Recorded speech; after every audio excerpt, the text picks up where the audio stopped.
This conference will now be recorded. अद्य बुधवासरः अथवा सौम्यवासरः माघ शुद्ध द्वादशी दिनांक 24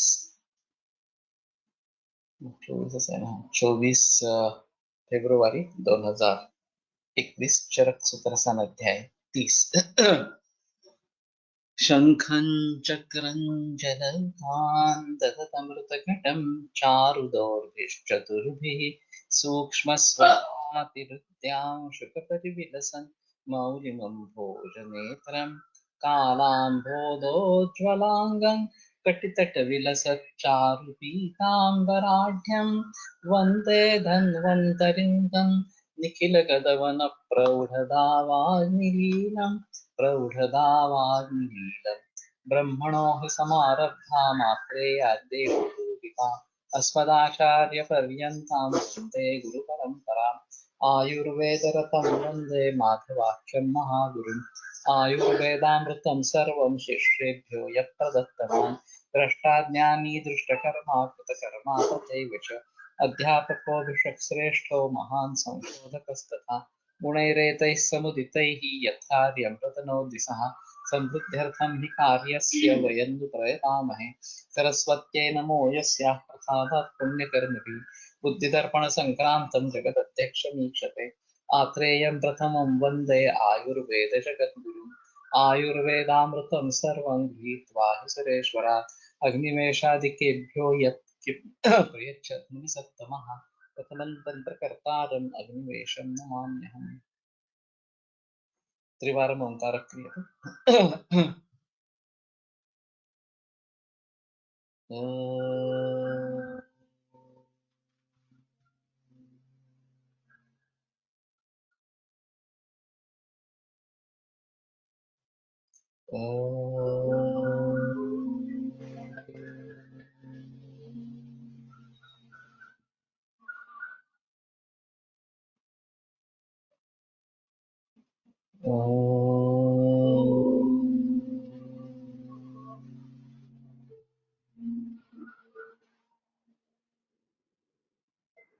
ॐ शान्ति शान्ति शान्ति।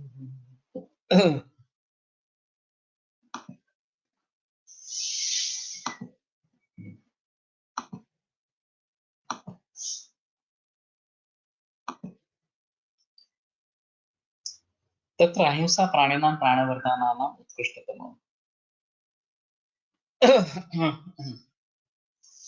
अहिंसा सत्यमस्तेयम् इत्यादयः तत्र श्लोकाः स्वस्थवृत्तिर्निर्दिष्टाः सद्वृत्ते तत्र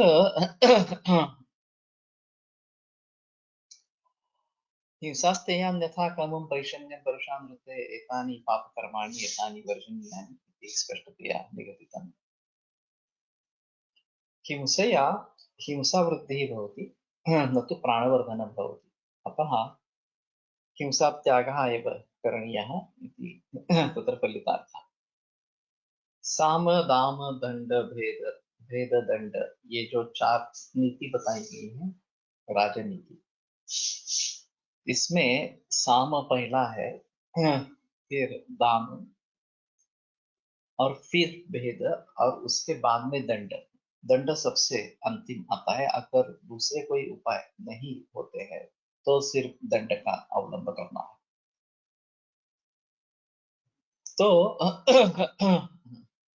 इस दृष्टि से अभी जो केमोथेरेपी रेडिएशन ये डिस्ट्रक्शन ऑफ सेल ये प्रिंसिपल है वही क्वेश्चनेबल है कि उससे आयु की वृद्धि होगी या नहीं आयु की वृद्धि नहीं होती है रोग खत्म होता है उसके साथ आयु भी खत्म होता है तो उसका मतलब ही नहीं रहता इस प्रकार से वीर्यम बलवर्धनानाम वीर्य जो है उसका शुक्र अर्थ ले लेंगे या पराक्रम इस प्रकार का अर्थ ले लेंगे तो यहाँ शुक्र बेहतर है अर्थ क्योंकि इससे बलवर्धन इस प्रकार का होता रहता है अर्थात गृहस्थाश्रम में जो विनियोग शुक्र का होता है वो ठीक है अगर सेवेत कामतः कामं तत्तो वाजिकृतये भीमे, इस प्रकार के जो निर्बंध है वो सभी पालकर ही व्यवहार का सेवन करना है। तो ये वीर्य कम होना और उससे कारण बल कम होना, ये आपत्ति नहीं आएगी। नहीं तो उसको प्रिजर्व जैसे कर सकेंगे वो ज्यादा बेहतर होगा और वो बलवर्धन करने वाला है। विद्या ब्रूहणानाम। तो ये थोड़ा अजीब है कि विद्या ब्रूहण किस प्रकार से करती है। तो शास्त्र विद्या कला ये तीन अलग अलग बताए गए हैं। शास्त्र जो है वो हमें ग्रंथों से प्राप्त होता है, लेकिन विद्या गुरु से आती है। और फिर जिस तरीके से हम गुरु से सीखेंगे, जितने अच्छे गुरु से सीखेंगे, उतनी विद्या ज्यादा अच्छी इस प्रकार की रहेगी, उतनी विद्या ज्यादा आएगी। और फिर एक जो समाधान है सीखने का, वो इससे बेहतर इस प्रकार का मिलेगा। केवल शास्त्र पढ़ने से समझने का जो समाधान है वो नहीं हो सकता। इसलिए शास्त्र भी हमारे लिए, ग्रंथ भी हमारे लिए गुरु है। लेकिन फिर भी किसी फिजिकल गुरु की जरूरत होती है। शिक्षक जो है, अध्यापक जो है, उसकी जरूरत होती नहीं। तभी उसका हम रहस्य समझ पाते हैं, उसका जो मर्म है शास्त्र का वो समझ पाते हैं। और ये परंपरा से चलता आता रहता है। ब्रह्मणो हि समारब्धाम आत्रेयादेषु पूजिताम अस्मदाचार्य पर्यंतम वंदे गुरु परंपरा। तो ब्रह्मा से शुरुआत होकर आत्रेयादि में जो पूजित इस प्रकार की गुरु परंपरा है, अस्मद आचार्य परंपरा, हमारे आचार्य जो है उन तक की जो परंपरा है, उस परंपरा को मैं नमन करता हूँ। तो ये खास चीज है कि इस प्रकार से गुरु की परंपरा चलती आती रहती है, विद्या की परंपरा इस प्रकार की चलती आती है। इसमें कोई संदेह नहीं है कि मूल ग्रंथ में काफी सामर्थ्य है, अनेक पहलू उसमें है। और गुरु का सामर्थ्य ये रहता है कि विभिन्न विभिन्न पहलू विभिन्न गुरुओं के द्वारा व्यक्त इस प्रकार के हो सकते हैं। तो इससे जो समाधान मिलता है वो समाधान अंतिमतः पुष्टि करने वाला, ग्रहण करने वाला इस प्रकार का रहता है। तो अगर ग्रहण करना है तो अच्छे गुरु से सीखना है। भी काफी मरीज ऐसे दिखते हैं कि जो बहुत ही खुश है, दुर्बल है, खाना पीना अच्छा खा रहे हैं, फिर भी दुर्बलता नहीं रहती, या अग्नि मान गया है इसलिए खाना पीना पचा नहीं सकते इस प्रकार से। तो शायद ये विद्या ब्रूहणा नाम, ये जो अग्र संग्रह इस प्रकार का है, वो काम में आए। अच्छे गुरु से सीखने की कोशिश करेंगे तो हमें काफी बातें आने लगेगी, समाधान मिलेगा, और समाधान मिलने से पुष्टि होगी। ये एक महत्वपूर्ण इस प्रकार का है। तो अभी मैंने ये सर्वांगीण नवविध आरोग्य ये नई सीरीज शुरू कर दी है। परसों मैं ग्राम गौरव प्रतिष्ठान पानी पंचायत में गया था, खड़क में, और वहाँ एक अभ्यास गट है सेंद्रीय खेती वालों का। 2 महीने के बाद मिलते रहते हैं। वहाँ चितौड़े काका करके है। उन्होंने कुछ विचार करके कुछ लिख के हाथ में रख दिया। और ये सर्वांगीण आरोग्य में 9 पहलू इस प्रकार के हैं। तो स्टडी या अध्ययन ये उसका पहलू है। जब हम बौद्धिक आरोग्य के बारे में बात करते हैं, और शुरू में उन्होंने बता दिया कि सीखने का और साक्षर होने का संबंध नहीं है। साक्षर होंगे तो ज्यादा अच्छा सीखेंगे, लेकिन निरक्षर लोग भी सीखते रहते हैं, अध्ययन करते रहते हैं, उनको अध्ययन करते रहना चाहिए। तो आसपास जो घटनाएं हो रही है उससे हम सीखते रहते हैं। हमारे साथ, हमारे परिवार के साथ जो जो घटनाएं होती रहती है उससे हम सीखते रहते हैं। और उसमें अगर मार्गदर्शन चाहिए तो गुरु हमारे लिए मार्गदर्शन कर सकते हैं, जिसका संबंध विद्या से है। तो विद्या गुरु से आती है, कला भी गुरु से आती है वास्तव में। और आयुर्वेद शास्त्र, विद्या और कला ये तीनों है। मूल ग्रंथ हमारे शास्त्र है, किसी गुरु से ज्ञान पाना ये विद्या है, और उसका व्यवहार देखते रहना, उसकी प्रैक्टिस को सीखने की कोशिश करना ये कला है। उस प्रकार की प्रैक्टिस करना ये कला है। तो इसके आधार पर हम कह सकते हैं कि विद्या ब्रूहण, मानसिक ब्रूहण में विद्या ऐसा भी ले सकते हैं। लेकिन मानसिक ब्रूहण से शारीरिक ब्रूहण भी होता है।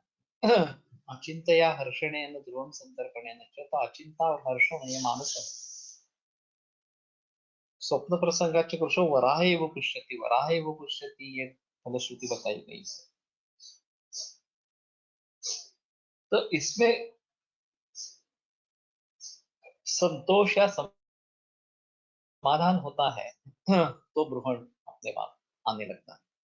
तो ये सबसे अहम बात है। और सिर्फ शास्त्र वचनों से काम नहीं चलता।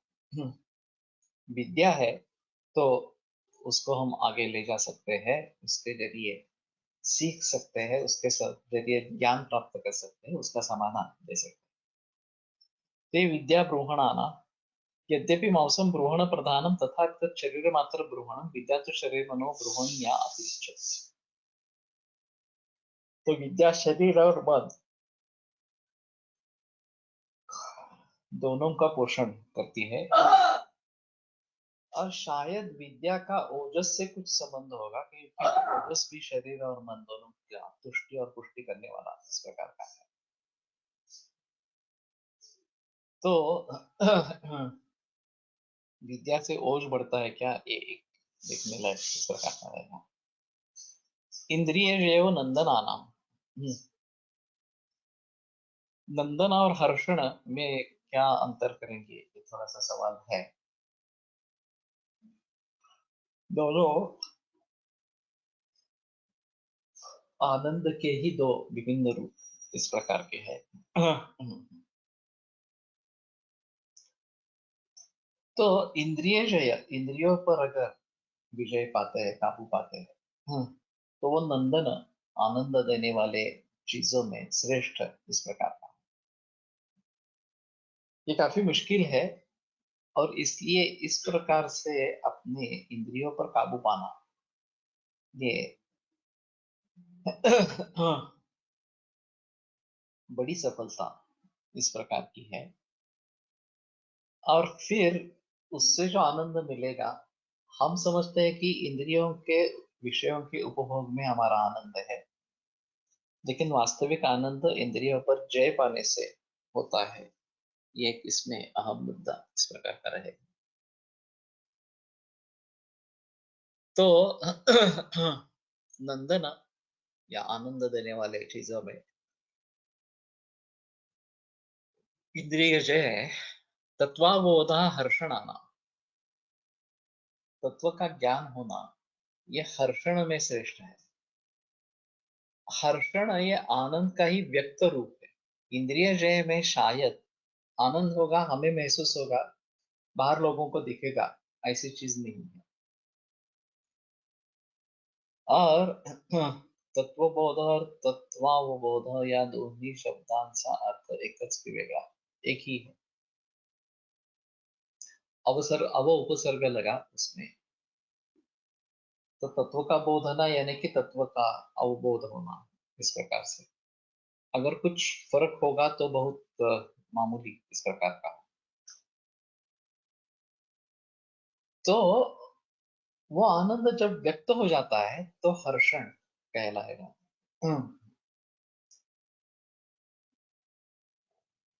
आर्किमिडीज या न्यूटन, मेरे ख्याल आर्किमिडीज का प्रिंसिपल जो है, whenever his body is immersed in a liquid either partly or completely, it experiences an upthirst, because of which the body apparently loses its weight, and this apparent loss in weight is called is equal to the weight of the liquid displaced by the body. ये मैंने शाला में कंठस्थीकरण किया है लेकिन अभी भी याद इस प्रकार का है। तो जब इस तत्व का अवबोध उसे नहाते समय हुआ, तब में बैठा था और पानी जो उछल आया, उस समय में उसको इस तत्व का अवबोध हुआ, तो उसको इतना हर्ष हुआ, वो नंगे ही सापड़ले सापड़ले इस प्रकार का शब्द है, यूरेका यूरेका, ऐसा बोलते हुए रास्ते से निकला। तो ये हर्षण है, ये तत्वबोध का अच्छा उदाहरण इस प्रकार का,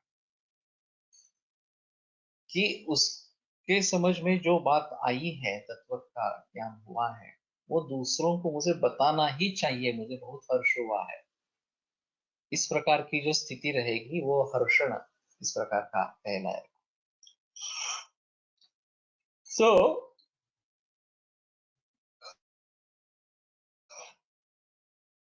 इस प्रकार से कभी कभी हमें अचानक किसी तत्व के बारे में ज्ञान होता है, और फिर ये जो ज्ञान होता है ये काफी महत्वपूर्ण इस प्रकार का होता है। मैं जब ये स्रोतस के बारे में निबंध लिख रहा था तो अभिषंदिन भोजान स्थूलानि च गुरुनिच मांसवाहिनी दुष्यंत, ये सूत्र पर मैं अटक गया। मेरे ख्याल में था कि स्थूल जो है वो बड़ा साइज होता है, सूक्ष्म छोटा साइज होता है। तो स्थूल को अगर काटेंगे विभक्त करेंगे तो सूक्ष्म हो जाएगा। अब ये बात क्यों आई कि स्थूल इस प्रकार के परमाणुओं का सेवन करने से, खास करके पृथ्वी महाभूत मांसव स्रोतस दृष्टि होती है तो इसका मतलब ये रहा कि दांतों के चर्वण के बाद या बाकी पचन प्रक्रिया में ये स्थूल स्थूल नहीं रहा तो भी ये बिगाड़ता है मांसव स्रोतस। तो इसका मतलब ये है कि जिसके स्थूल परमाणु इस प्रकार के हैं, उनका आकार ही बड़ा है और वो इस तरीके से टूटने वाले नहीं है। दूसरी जगह बहुत सारे सूक्ष्म परमाणु इकट्ठा आकर उनका एक स्थूल रूप बन सकता है और वो विभक्त हो सकते हैं, तो वो मूल अपने सूक्ष्म रूप में जाएंगे। तो जब ये विचार ख्याल में आया तो फिर अभ्रक भस्म के बारे में सोचना आरंभ किया कि अभ्रक भस्म 10 फुटी से लेकर 7 फुटी, 500 फुटी, 1000 फुटी इस प्रकार का मिलता है। और जब 1000 फुट करते हैं उसके, तो क्या होता है?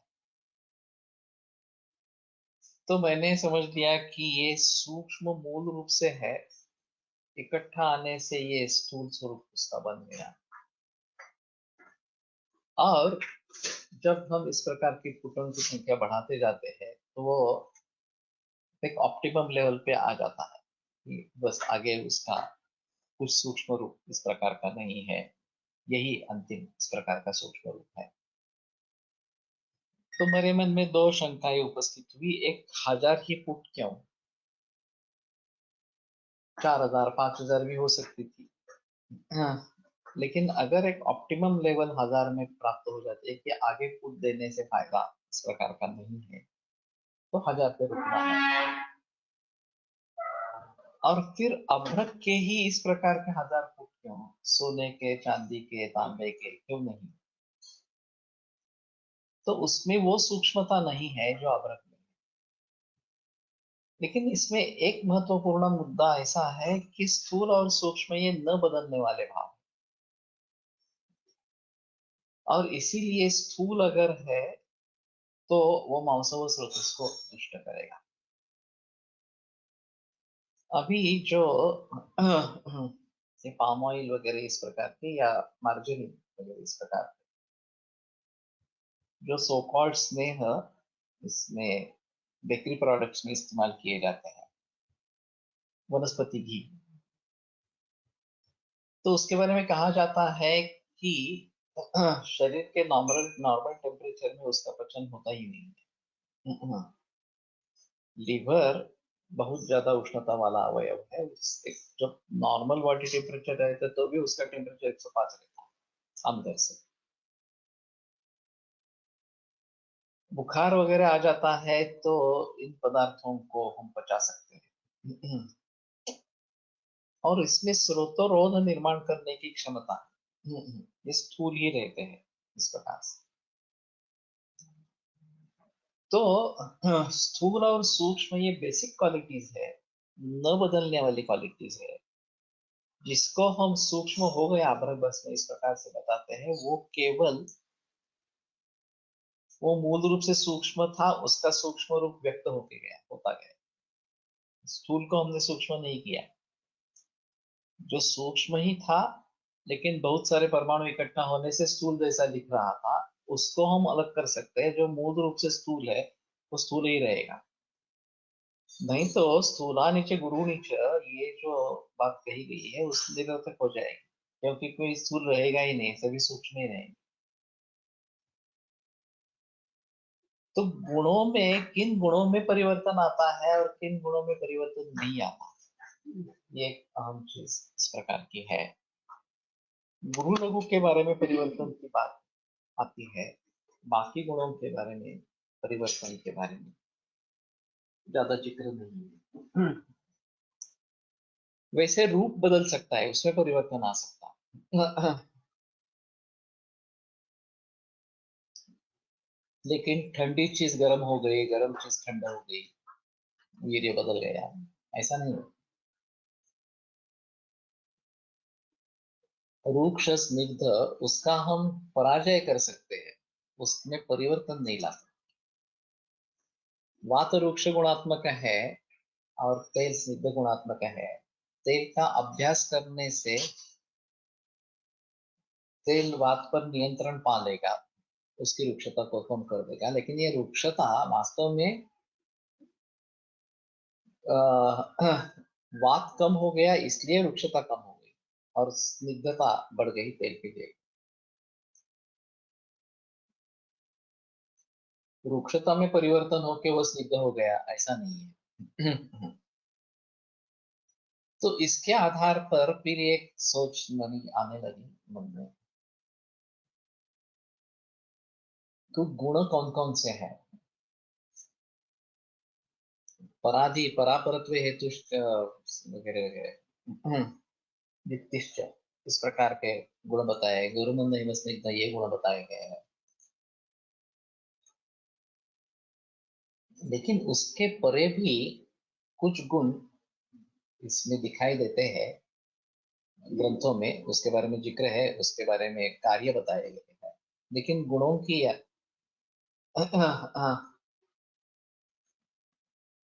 जो याद ये लिस्ट है उसमें उनका संबंध नहीं लिखा गया।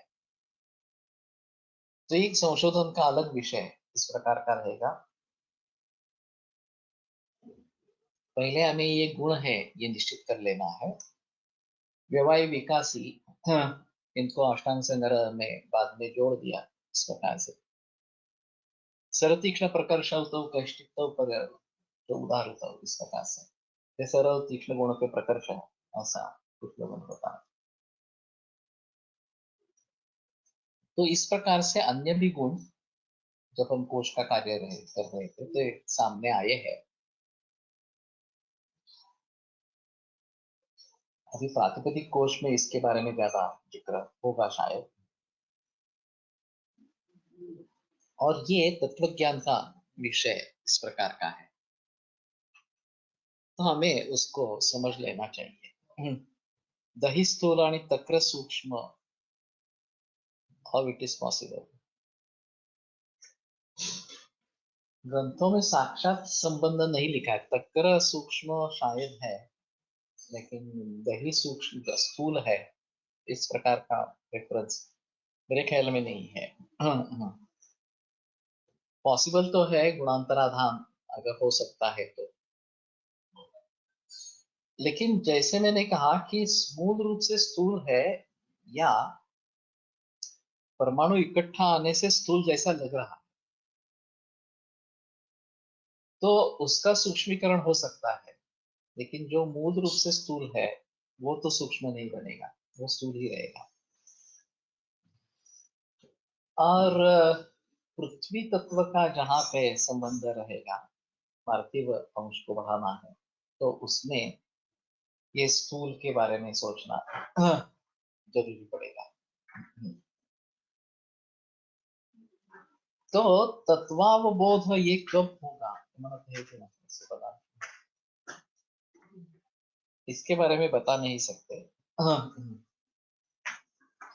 अचानक स्फुरण इस प्रकार का होता है. केवळ स्थूल और सूक्ष्म गुणांच्या बाबतीत असं आहे का, नहीं बता सकते. एक्चुअली इसके बारे में ज्यादा जिक्र होनी चाहिए कि संस्कारों ही गुणांतराधानम, ये जो सूत्र है उसमें किन गुणों के बारे में संस्कार कारीगर हो सकते हैं. गुरु का लघु होता है, लघु का गुरु होता है, उसमें संदेह नहीं है. ये परिवर्तनशील है डेफिनेटली. और शायद संस्कार ये केवल गुरु लघु के बारे में ही है, बाकी अन्य गुणों के बारे में नहीं. लेकिन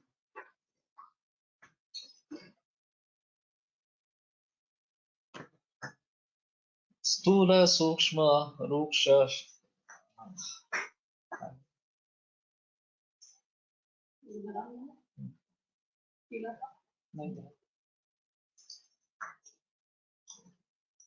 लघु गुरु वगैरह बारे में जो है,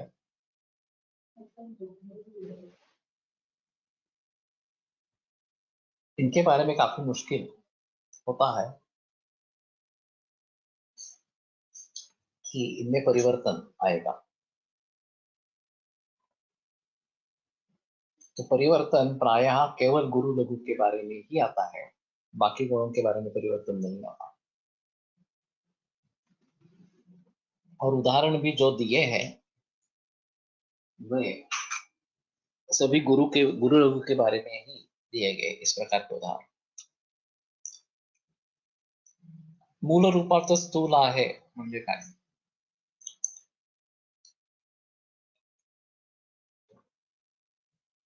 मॉडर्न फिजिक्स में जाकर देखना पड़ेगा. जो भी सभी पार्थिव एलिमेंट्स इस प्रकार के हैं, उनके परमाणु का वेट अलग अलग है. और मेरे ख्याल में आकार भी अलग अलग इस प्रकार का होगा, बड़ा या छोटा आकार ये पॉसिबल है. एटॉमिक वेट जो कहा जाता है वो हर आइटम का अलग अलग है.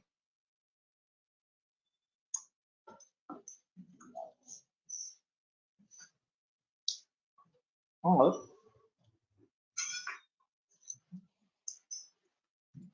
अगर हम केवल पार्थिव वगैरह इस प्रकार के लोह है, तांबा है वगैरह, उसके भी एटॉमिक वेट के देखेंगे, उसके भी पार्टिकल साइज, एटॉमिक साइज को देखेंगे, तो शायद पता चलेगा कि अलग अलग है. वैसे ही वैशेषिक ये जो नाम दिया गया है शास्त्र को, वो विशेष नाम के पदार्थ के जरिए दिया गया. और ये विशेष क्या है, तो एक ही महाभूत के विभिन्न परमाणुओं में अलगता है।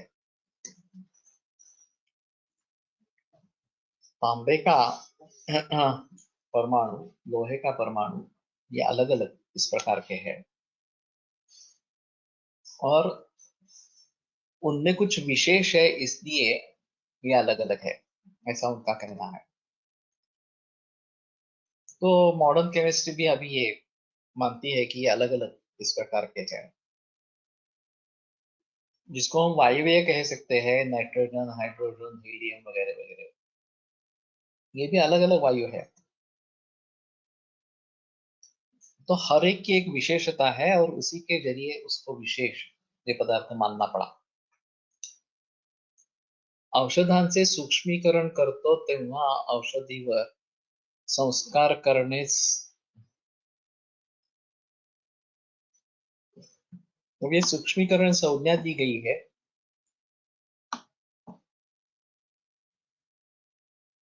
संस्कार करण्यास ना सर, मग ते कसे? ये पोटेंटाइजेशन है वास्तव में, उसको सूक्ष्मीकरण ये नाम दिया गया है। अभी फिलहाल मुझे एक ईमेल आया था या फोन कॉल आया था नैनो टेक्नोलॉजी के बारे में, आयुर्वेद औषधियों को नैनो टेक्नोलॉजी अप्लाई करना होगा, ऐसा कुछ। और शायद फोन करके मिलने के लिए आएंगे। जब एक 22च्या टीकेत चक्रपाणीने याबद्दल बरेच चांगले वर्णन केले आहे। त्यात यावत द्रव्यभावी असा शब्द मूळ स्वरूपातील गुणांना आलाय। या टीका वाचनाची, ती टीका वाचायची का संक्षिप्तपणे?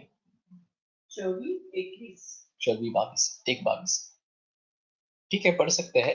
यावत द्रव्य भावी, इसका मतलब ये रहेगा कि जब तक द्रव्य है तब तक यही गुण रहेगा, तो परिवर्तन नहीं आएगा। ये भी एक अहम मुद्दा है कि द्रव्यांतर कब कहेंगे और गुणांतर कब कहेंगे, गुणांतराधान कब कहेंगे। जब हम दूध गर्म करते हैं और उसमें मलाई आना शुरू हो जाता है, तो दूध, मलाई आने से पहले दूध दूध ही है, सिर्फ गर्म दूध है। पहले ठंडा था, अब गर्म है।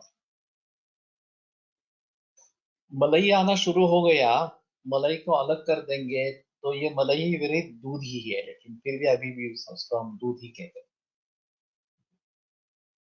उसको और गर्म करते रहेंगे तो फिर बासुंदी बनेगी, फिर उसके बाद रबड़ी बनेगी, फिर उसके बाद खवा बनेगा। लेकिन बासुंदी को दूध नहीं कहते, बासुंदी को बासुंदी कहते हैं, रबड़ी को रबड़ी कहते हैं, खवा को खवा कहते हैं।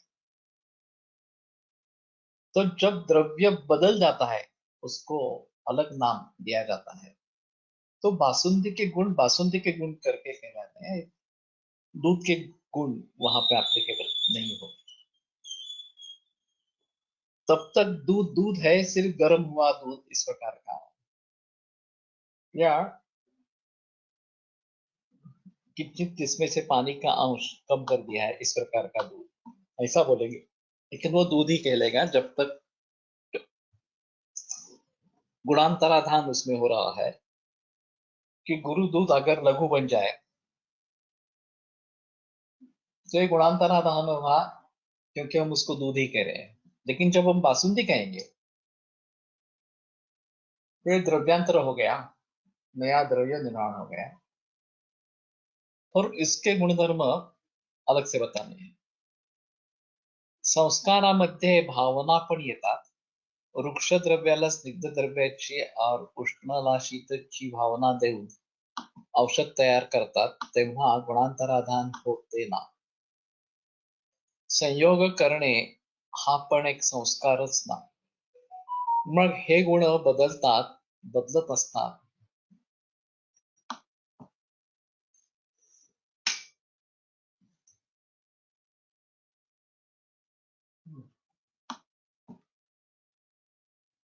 मग हे गुण बदलत असतात,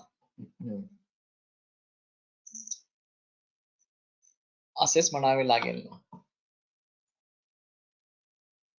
इसमें अगर मूल द्रव्य में गुणांतराधान हो रहा है वो अलग चीज है, और हम जब भावना दे रहे हैं तो नया द्रव्य ऐड कर रहे हैं, उसमें डाल रहे हैं,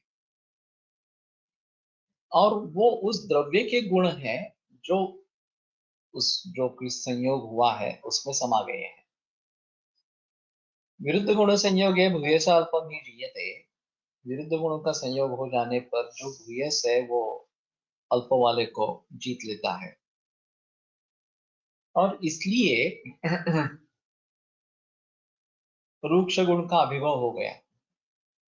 स्नेहाढ्य बेलवीर योज्या हा विशेषात शिंपी जाते हैं. ये जो बात बताते हैं, शिंपी वृक्ष है, स्नेहाढ्य करके अगर हम उसका सेवन करेंगे तो शिंबी के रूक्ष गुण का अभिभव हो जाएगा, और तैल का जो स्निग्ध गुण है वो ज्यादा उस कुलमाश में आ जाएगा. तो इसका ये मतलब नहीं कि शिंबी का रूक्ष स्वभाव बदल गया, वो वैसा ही रहेगा, लेकिन स्नेह इतना ज्यादा डाला गया है कि उस स्नेह का असर होता रहेगा और रूक्ष का असर दिखाई नहीं देगा. तो इसमें अगर मिलाते हैं कुछ चीजें और फिर उसके गुणधर्म उसमें आ जाते हैं, तो उसका मतलब ये नहीं रहेगा कि पहले वाले में गुणांतर था. इस प्रकार को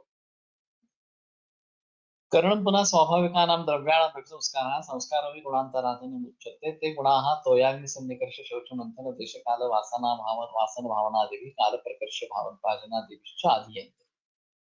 द्रव्याणामिति वक्तव्ये स्वाभाविकानाम् इति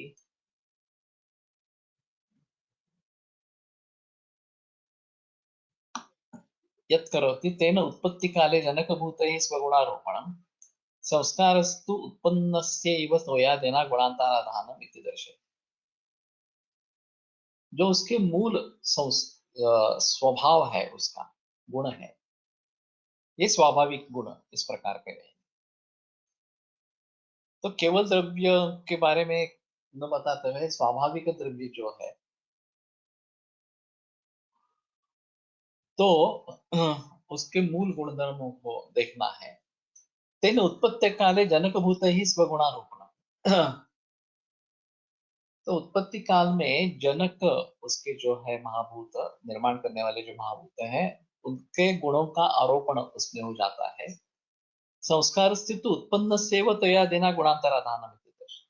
अब संस्कार बाद में द्रव्य उत्पन्न होने के बाद में उसमें परिवर्तन इस प्रकार का लाता है कि तो ये वगैरह से तच्च प्राकृत गुणोपमर्देन एव क्रियते. यथा त्वयाग्नि सन्निकर्ष शौचे तंडुलस्थं गौरवम् अपहत्य लाघवम् अन्ने क्रियते.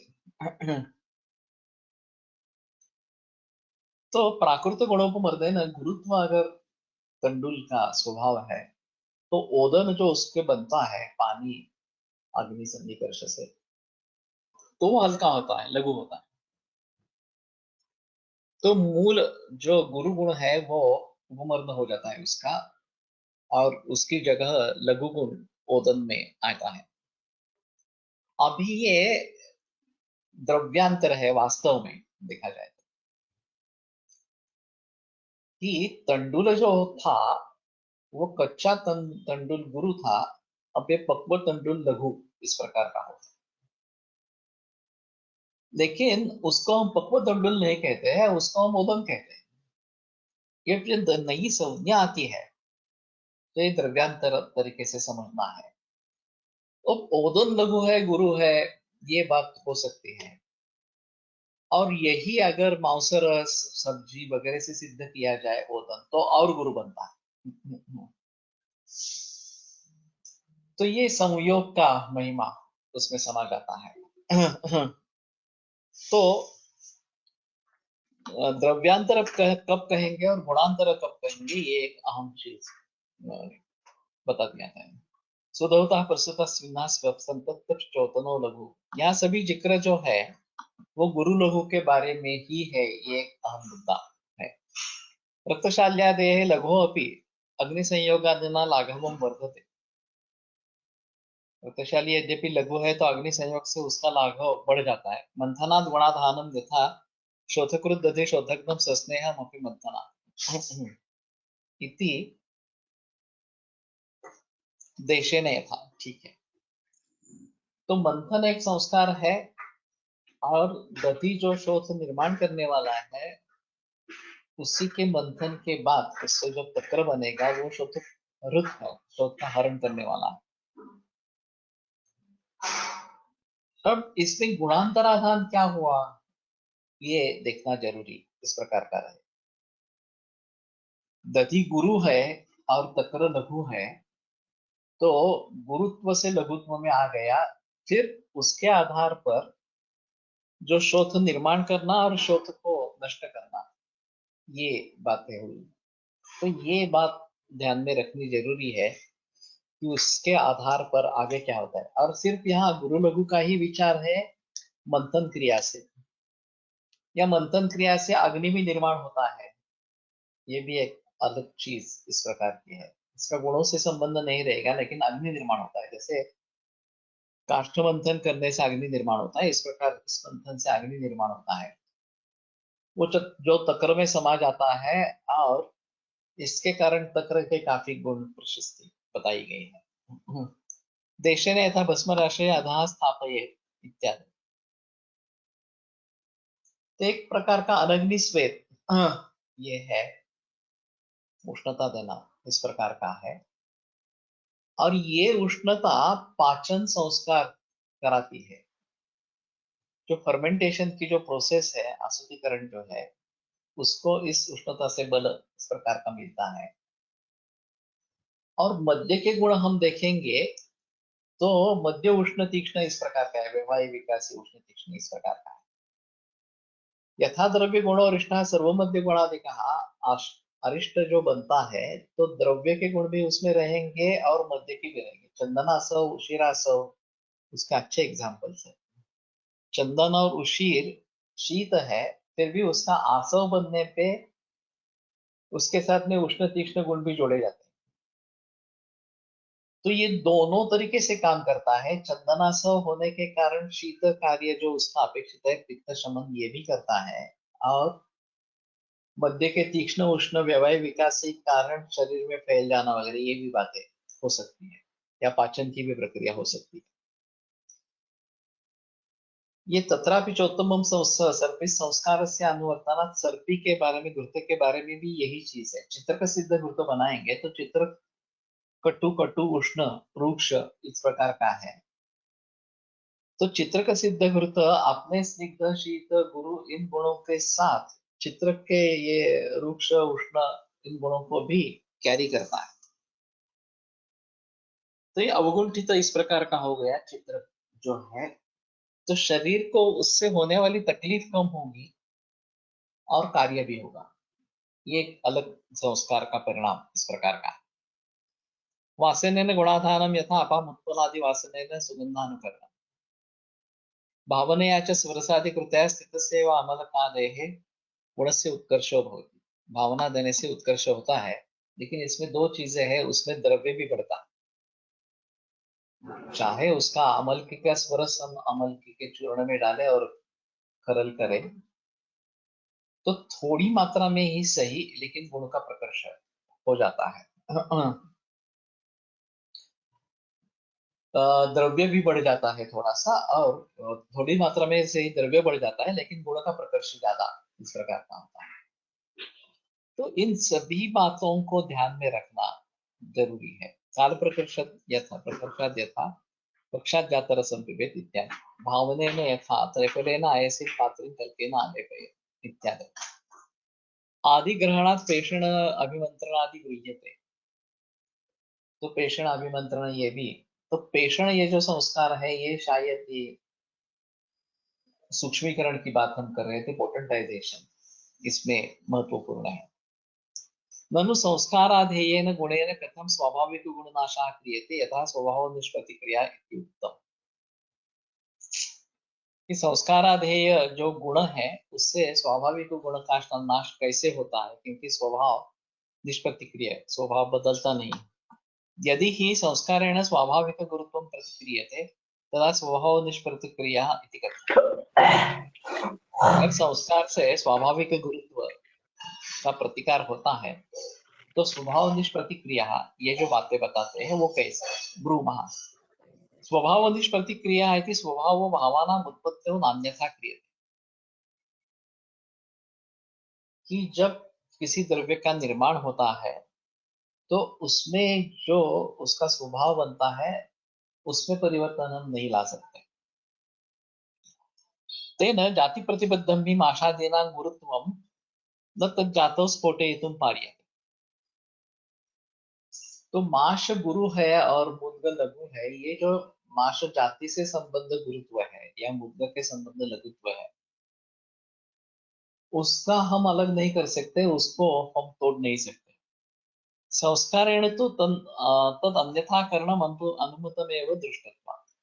लेकिन संस्कार से इसमें गुणों में परिवर्तन लाना उत्पन्न होने के बाद ये मान्य ही है इस प्रकार से दृष्टत्वात्, क्योंकि वो ऐसा दिखाई देता है। कश्चित् तु गुणो द्रव्याणां संस्कारादीना अपि नान्यथा क्रियते यथा वह्नेः औष्ण्यं वायोश्चलत्वं तैलस्य स्नेहः इत्यादि।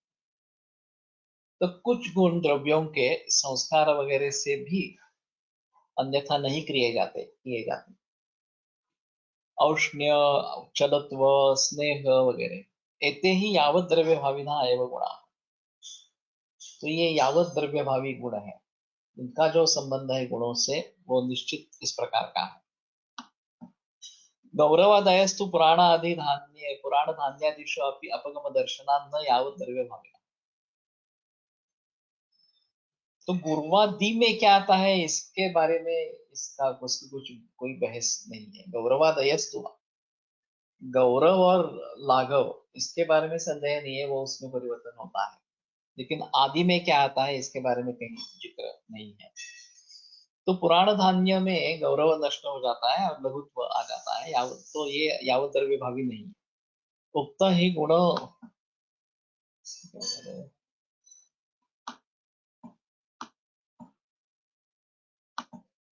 गुणो द्रव्य विनाशाद्वा विनाशम उपगच्छति। वहां किसके लिए आया मालूम नहीं। द्रव्य विनाश से गुण विनाश हो जाता है। गुणांतरोपधानाद्वा, या गुणांतर होने से कारण नष्ट होता है। यत्र तु संस्कारेण वैरेः लाजलक्षणं द्रव्यान्तरमेव जन्यते तत्र गुणांतरोत्पादः एव सुष्ठु गुणांतरोत्पादः सुष्ठु एव अर्थात स्वस्थ एव इति पाठ। अभी संस्कार से व्रीहि से लाजा बन जाती है तो ये द्रव्यांतर ही हो गया, तत्र गुणांतरोत्पादः सुष्ठु एव, तो वो गुरुत्व जाके उसमें लघुत्व आ रहे, या तो नया द्रव्य ही बन गया जो लघु है इस प्रकार से। तो उसमें संदेह की कोई बात इस प्रकार की नहीं है। एक द्रव्य में बगैर कुछ ऐड किए सिर्फ संस्कार किए तो वो द्रव्य द्रव्या संज्ञा सेम रहेगी, मतलब नहीं समझा। और जब कुछ ऐड कर संस्कार किए तो उसकी संज्ञा भिन्न होगी, द्रव्य संज्ञा सेम रहेगी। हाँ सिर्फ कुछ उसमें संस्कार किए गए और उससे द्रव्य संज्ञा बदली नहीं है तो वो गुणांतराधान कहलाएगा। अगर द्रव्य ही बदल जाता है, उसको अन्य संज्ञा प्राप्त हो जाती है तो वो द्रव्यांतर उसका कहा जाता है। तो ये बात ध्यान में रखनी जरूरी है। हाँ,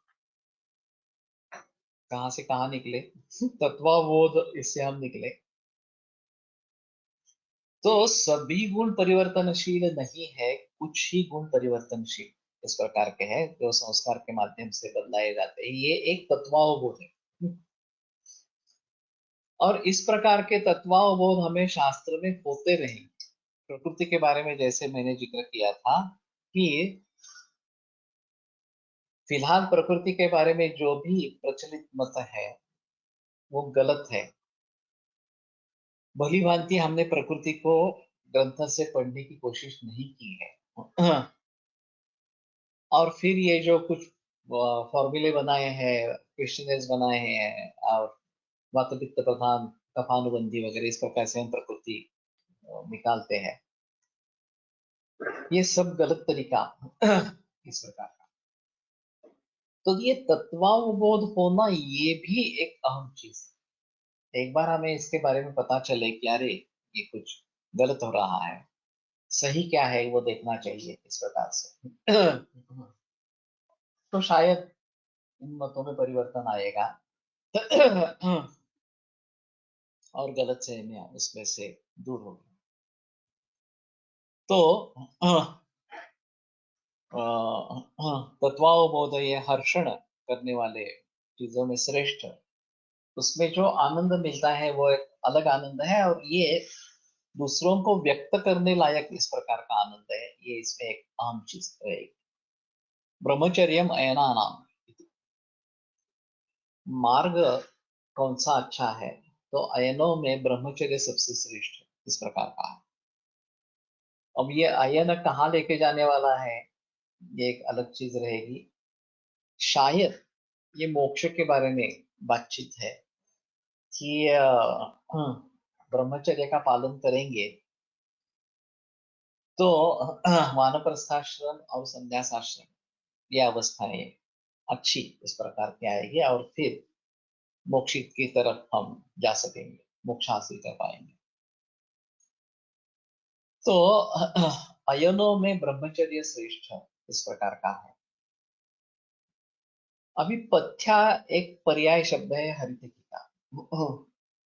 और मैंने कई बार मरीजों में, जो मरीज अपने रास्ते से भटक रहे हैं, जो योग्य विचार होना चाहिए, योग्य जब योग्य विचार नहीं हो रहा और कहीं दूसरी जगह भटक रहे हैं, उनमें ये पथ्या नाम से हरितकी का प्रयोग मैंने किया है, और वो काफी हद तक अच्छा काम इस प्रकार का करता है।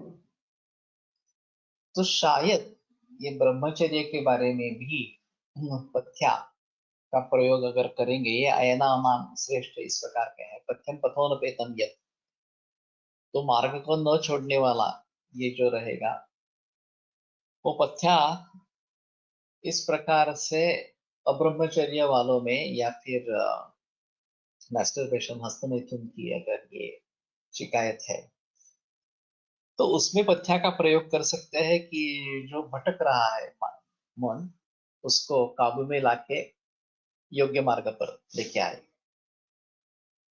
और फिर उससे ब्रह्मचर्य की सिद्धि होगी, और फिर जो उसके दुष्परिणाम होने वाले हैं उनसे हम बच सकेंगे। हरि प्रभु तक ले जाने वाली हरि की ऐसा भी प्रयोग करे तो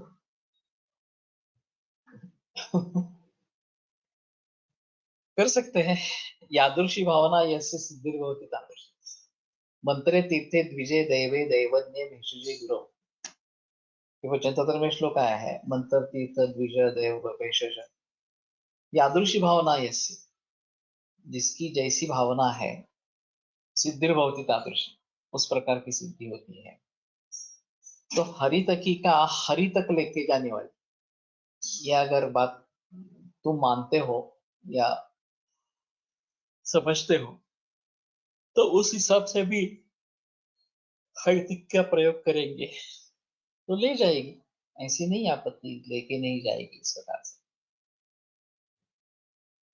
तो उन्मीलिनी बुद्धि बलेन्द्रियाणाम, ये भी हरितकी के बारे में लिखा है। और ये उन्मीलन बुद्धि बल वगैरह का इस प्रकार का उन्मीलन होना, इस दृष्टि से उलटकर सर मतिमंदत्व में हरितकी का प्रयोग करते थे। शहद में घिस के सुरवार हिरडा लेना है, अभया भय वाटत असल्यास वापरू शकतो, ये तो हम करते ही है। अभिरु और अभया, अभिरु शतावरी और अभया पथ्या या हरितकी, इस नाम से उसका प्रयोग करते हैं। और ये भय निवारक इस दृष्टि से भी प्रयोग में लाई जा सकती है। तो एक ही, हाँ, शोषणी च हरितकी, तो हम किस दृष्टि से उसका प्रयोग करना चाहते हैं, उस नाम से उसको पुकारना, ये एक अहम चीज इसमें रहेगी। और उस नाम से औषधियों में प्रयोग करना है। तो व्युत्पत्ति से अगर कुछ अलग इस प्रकार के अर्थ सामने आते हैं, तो उनके बारे में अलगता से सोचना है और उसका भली भांति उपयोग उस तरीके से करना है। तो वनस्पति का जो पर्याय है, चक्रलक्षण का धीरा, धीरा एक गुरु का पर्याय है, और मैंने काफी नजरियों में इस नाम से भी उसका प्रयोग किया है। तो ठीक है, कहने का तात्पर्य अर्थ ये है कि हस्तमैथुन के लिए पथ्या नाम से हरितकी का प्रयोग कर सकते हैं। ये थोड़ा सा प्रैक्टिकल एक्सपीरियंस रहेगा, करके देखो, मैं भी करके देखूंगा। आयुर्वेद प्रकांड निगदितैः शल्यतंत्र प्रधानः शिष्येभ्यः शाश्वतोऽयं निखिलजनकृपा व्याप्तचित्तेन येन आयुर्वेदस्य वाञ्छन् पुनरपि भुवने शान्तिसुष्ठुप्रतिष्ठां श्रेष्ठं धन्वन्तरिं प्रणमति च सदा वैद्यवर्गो हि नूनम्, वैद्यवर्गो हि नूनम्। ओम।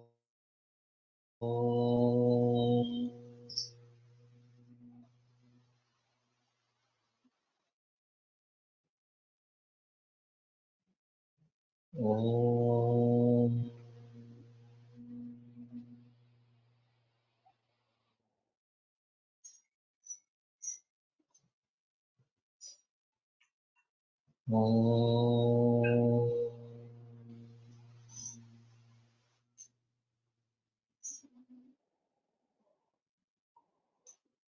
ओम शांति शांति शांति।